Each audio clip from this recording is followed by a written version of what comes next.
My dad was born in Japan, Kagoshima, in 1911. My mother was born in Canada, don't know where, in 23. And she went back to Japan, and they both migrated with my mother and her family migrated into BC. And my dad came into BC in the 30s, and he was a lumberjack, and that was his background. And they both worked in, of course, BC, and then back in the World War II, they were interned in Taber, in southern Alberta, and that is where one of these arranged marriages or arranged meetings between my parents was a very close friend of my dad's, and so that's how they met. They moved to Picture Butte. They actually rented some land to become vegetable farmers. That's one thing they never spoke about, was the past, which was the internment. Never brought up in the family. Food in our world, it was the Japanese culture and also Western culture. Every day we had one Japanese meal, one Western meal. My dad is Japanese. He's full Japanese, so I am half Japanese.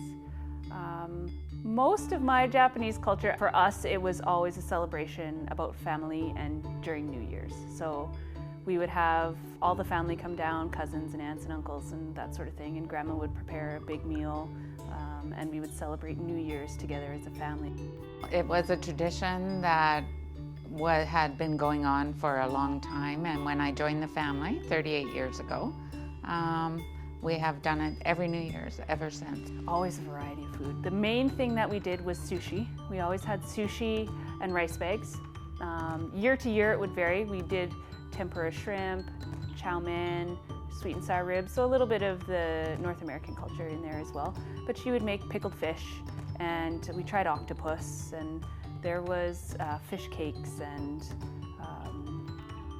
the boiled shrimp with the eyes and head still on and that sort of thing. And my husband's sisters helped out as well, but it was Grandma that was in charge and gave us jobs and duties to do every year. So my first meal there for New Year's was all these Japanese things, more than what we do. There was octopus and fish with eyeballs, and so I tried a few things. I was assured that the rice bags were,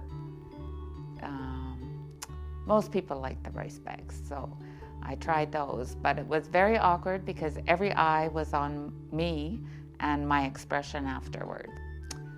Today we made sushi rolls, so that had egg and gourd, and I don't know what the gourd is, but it goes in there. Shiitake mushrooms and some smoked mackerel, and we rolled it all with seaweed. And then we made rice bags, and that is bean curd bag stuffed with seasoned rice. in my early 20s, we were at my grandmother's for New Year's, and I had just decided upon myself that I wanted to learn how to make this really complicated meal that she spent days and days preparing. And so I asked her if she would teach me, and she just giggled and laughed and told me it was too hard and I couldn't do it. And I said, no, I really want to learn how to do it. And she laughed. Honestly, she laughed for about 20 minutes. But I just followed her around in the kitchen with my notepad and watched all the things that she did and asked her as many questions as I could. But it's hard because they don't use a recipe, so she's just throwing stuff in, and I said, what was that? How much was that? What did you do? And just following her around, trying to kind of mirror and mimic what she was doing. All the things I could watch, I watched her do, and then I just started practicing when I was at home. And when she let us help, I started stepping in the kitchen and helping and doing that stuff. It's a tradition that comes from way back, whatever country you're from or whatever nationality you are. So, and it seems to be a gathering, a way of gathering and talking and just having fun as a family. Happy 150th Canada!